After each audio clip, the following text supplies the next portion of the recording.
A very good morning all of you. आज के topic है साइटोलॉजी।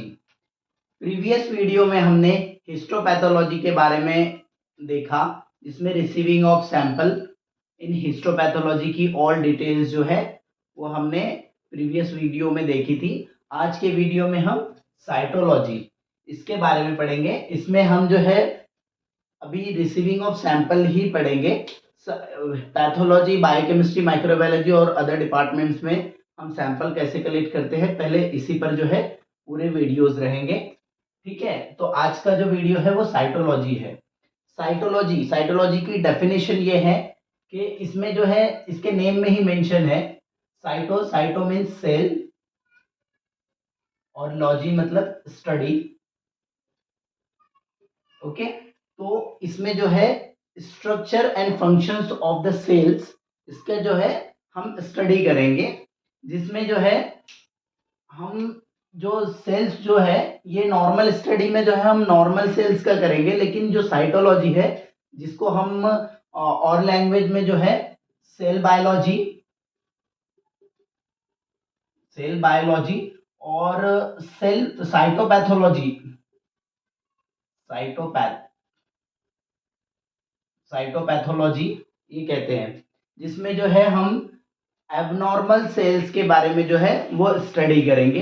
कि साइटोलॉजी में जो है मोस्टली जो है कैंसरस डिटेक्ट होता है। जो हम साइटोलॉजी में जो भी सैंपल्स आते हैं उसमें हम जो है कैंसर डिटेक्ट करने के लिए, कैंसरस सेल्स डिटेक्ट करने के लिए हम जो है उसका स्टडी करते हैं।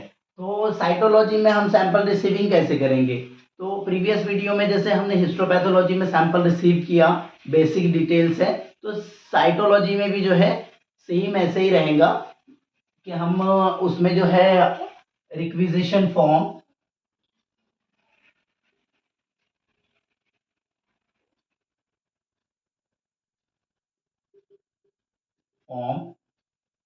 और सैंपल, ये सैंपल ये दोनों पर जो है पेशेंट नेम, एज, जेंडर और स्पेसिमन नेम, ये बेसिक डिटेल। और रिक्विजिशन फॉर्म में और भी डिटेल्स रहती है कि कहाँ से सैंपल कलेक्ट किया हुआ है, कितने टाइम पहले कलेक्ट किया हुआ है, किस रीजन से कलेक्ट किया हुआ है, ये सारी डिटेल्स रहती है। और सेम डिटेल जो है सॉरी, इसमें जो है यूनिक आईडी नंबर, जो यूआईडी नंबर जो पेशेंट का रहेगा हॉस्पिटल का, ये भी इसमें मेंशन रहेगा। तो इसी से जो है हम आइडेंटिफाई कर सकते हैं। सपोज इसमें एरर होने के चांसेस है कि same patient same name, sorry अलग अलग पेशेंट और सेम नेम रह सकते हैं। तो इसमें जो है हमें ये बेनिफिट होता है यूआईडी से कि हम उसको इजीली ट्रेस कर सकते हैं सैंपल को। ठीक है, तो रिसीविंग ऑफ सैंपल का सेम प्रोसेस है कि जो भी सैंपल्स आएंगे उस पर बेसिक डिटेल्स जो है वो हम चेक करते रहेंगे। और उसके अलावा जो है हम यहाँ पर जो है अगर कोई सैंपल हमारा रिजेक्शन में जाता है, जैसे कि अगर कोई सैंपल में जो है यूनिक आईडी मेंशन नहीं है या फिर रिक्विजिशन फॉर्म में यूनिक आईडी मेंशन नहीं है, तो हम वो सैंपल को रिजेक्ट करेंगे। बेसिकली हम उसके लिए एक स्पेशल रजिस्टर बनाएंगे, तो वो रिजेक्शन रजिस्टर रहेगा, रिजेक्शन रजिस्टर। इसमें इजी ये होता है कि हम अगर मतलब सैंपल को ट्रेस करने के लिए हमें ये रजिस्टर अगर हम एंट्री करते हैं, तो ये बहुत इंपॉर्टेंट है कि हम जो सैंपल एक्सेप्ट करते हैं उसका एंट्री तो होना ही होना है, लेकिन जो रिजेक्ट करते हैं उसका भी एंट्री हमें जो है बहुत ही इंपॉर्टेंट है। कि अगर कोई सैंपल्स जो है हमें इजीली ट्रेस कर सकते हैं, कि अगर वार्ड से कोई कॉल आता है या कोई वार्ड बॉय आते हैं या पेशेंट के रिलेटिव सैंपल दिया है और रिपोर्ट के लिए आते हैं, तो हम इजीली उन्हें बता सकते हैं कि ये सैंपल्स जो है वो रिजेक्शन में गया है और उसका ये रीजन है। और एक्सेप्ट करते हैं तो उसके लिए भी हम जो है सेम वे में जो है हम इसको भी एंट्री करेंगे। और एंट्री करने के बाद जो है हम सैंपल पे लैब नंबर, साइटोलॉजी का लैब नंबर, ओके, ये यूनिक आईडी तो होता ही है, उसके साथ साथ जो है साइटोलॉजी का जो है lab number, cyto lab number देंगे, जिससे हमें जो है जब रिपोर्टिंग करेंगे और हम सैंपल को प्रोसीड करेंगे तो वो नंबर से हम इजीली हेल्प होता है। यूनिक आईडी नंबर जो है वो थोड़ा बड़ा भी होता है किसी लैब में, किसी हॉस्पिटल में, और किसी हॉस्पिटल में छोटा भी रहता है, लेकिन जो हमारा लैब नंबर रहता वो इजीली हम जो है हम स्लाइड पे जो है वो मेंशन कर सकते हैं। तो इसके लिए हमारे लिए साइटोलॉजी में ये ज़रूरी है, ठीक है। और हम इसमें देखेंगे कि हमारे पास जो है वो सैंपल कौन कौन से आते हैं। जैसे हिस्टोपैथोलॉजी में जो है टिश्यू रिसीव होता है, तो साइटोलॉजी में जो है हम फ्लूइड्स रिसीव होते हैं। फ्लूइड्स, अभी असाइटिक फ्लूइड,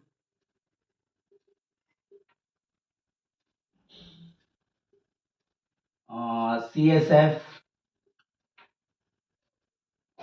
और भी यूरिन, पस, और पैप स्मीयर,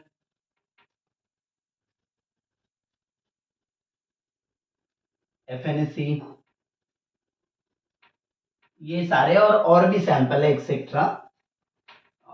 इसमें जो है हम सैंपल्स को जो है रिसीव करने का, इसके लिए यही है कि ये सारे सैंपल जैसे एसाइटिक फ्लूइड है, CSF है, हम ये सारी चीज़ें जो है ये वार्ड से ऑलरेडी जो है वो कलेक्ट होकर ही हमारे पास जो है कंटेनर में आती है। तो हमें इसको कलेक्ट करना, टेक्नीशियंस के लिए ये जॉब इजी होता है कि हमें ये कलेक्ट नहीं करना है, हमें सिर्फ रिसीव करना है, ठीक है। तो हमें ये सैंपल्स जो है वो रिसीव करने हैं। और यूरिन का भी सैंपल जो है वार्ड से आता है, और अगर हमें सैंपल्स देना है तो हम कंटेनर दे सकते हैं, वो भी आपको जो है पेशेंट जो है वो ला कर देंगे। बस सैंपल है। और पैप स्मीयर है, ये भी वार्ड से ही आएगा। FNAC है, FNAC भी जो है ये पैथोलॉजिस्ट जो हमारे पास हैं वो आपके जो है वो कलेक्ट करके देंगे। FNAC में इम्पोर्टेंट ये है कि यहाँ पर जो है हम जो भी टेक्निकल स्टाफ है वो टेक्निकल स्टाफ जो है वो सपोर्ट करेगा, ओके।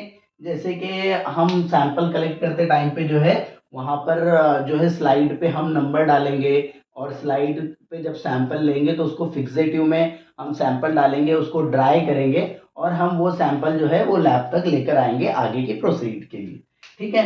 तो ये सारे सैंपल्स के लिए जो है फिक्सेटिव है। जैसे अभी ये FNAC जो है, ये FNAC का फुल फॉर्म है फाइन नीडल एस्पिरेशन साइटोलॉजी,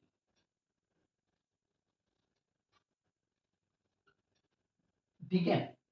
और इसके अलावा जो है जो भी फ्लूइड है, ये फ्लूइड्स जो है वार्ड से जब भी आते हैं तो इसको जो है हमको सेंट्रीफ्यूज, ठीक है, यूरिन पल्स सैंपल CSF है, एसाइटिक फ्लूइड है, और इसके अलावा जो है स्पुटम भी होता है,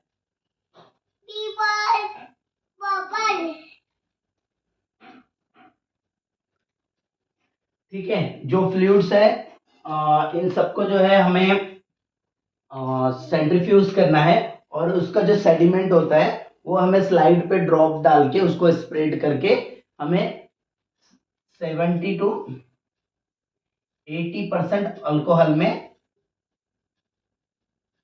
इसको जो है फिक्स करना है, ठीक है।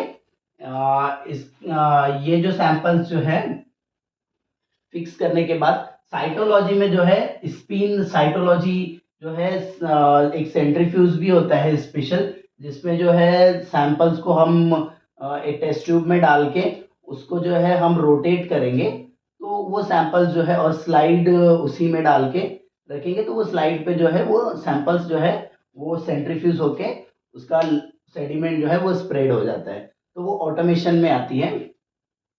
और ये जो है मैनुअल में हम हमारे जो है सेंट्रीफ्यूज में डाल के सेंट्रीफ्यूज करके हम सैंपल हमारे हाथ से जो है हम प्रिपेयर कर सकते हैं स्लाइड को, ठीक है। और पैप स्मीयर जो है वो वार्ड से ऑलरेडी स्लाइड प्रिपेयर होके आती है। और स्पुटम जो है, स्पुटम जो है यहाँ पे ट्यूबरक्लोसिस चेक करने के लिए, और हम ये यूज करेंगे। और ऑलमोस्ट सैंपल में जो है हम मैलिग्नेंसी चेक करने के लिए ये सारी जो है सैंपल्स हम प्रोसीड करते हैं साइटोलॉजी के अंदर, ठीक है। और एफएनएससी है। तो जैसे मैंने अभी बताया एफएनएससी में, तो सेम एफएनएससी में भी जो है वहाँ पर 70 to 80% अल्कोहल जो है वो यूज़ होता है। ठीक है। इसके अलावा जैसे मैं इस वीडियो के स्टार्ट में भी कहा है कि जो रिक्वेजिशन है फॉर्म वो मस्ट है, वो इम्पोर्टेंट है, वो रिसीविंग ऑफ सैंपल के टाइम पे जो है वो चेक करना इम्पोर्टेंट है। उसके अलावा जो है हमारे पास जो है सैंपल्स जो है वो क्वांटिटी, जैसे कि अगर कोई सैंपल जो है वो है ही नहीं ट्यूब में और सैंपल लेबल प्रॉपर है, ये सारी चीज़ें जो है वो भी हमें देखनी है कि अंदर सैंपल फ्लूइड है या नहीं है। अगर सैंपल लेबल है, जैसे कि कोई वार्ड से लाते टाइम पे या किसी वजह से वहाँ पे अगर सैंपल गिर जाता है या फिर कुछ हो जाता है, तो उस टाइम पे जो है हमारे पास सैंपल्स पूरी तरह से पहुँचता नहीं है, और अगर हम बाय मिस्टेकली हम रिसीव कर लेते हो तो उसकी रिपोर्टिंग नहीं हो पाती और पेशेंट को जो है वो प्रॉब्लम्स आती है। तो मोस्टली हमें ये ध्यान रखना है कि पेशेंट को हमें इजीली उनको प्रॉब्लम्स ना हो, इसलिए जो है वो सारी चीज़ें जो है हम ये सिर्फ उन्हीं के लिए जो है देखी जाती है कि उनको रिपोर्ट जो है वो प्रॉपर, पेशेंट को प्रॉपर रिपोर्ट जो है वो पहुंचे। ठीक है। अगर इसमें भी आपको कुछ डाउट है तो आप कमेंट बॉक्स में पूछ सकते हो, और इसके अलावा अगर आपको लगता है कि वीडियो में कोई सजेशंस है तो आप सजेशंस भी कमेंट बॉक्स में दे सकते हो। और अगर वीडियो आपको अच्छा लगे तो आप लाइक कीजिए, चैनल को सब्सक्राइब कीजिए और वीडियो को ज़्यादा से ज़्यादा शेयर कीजिए। Thank you so much.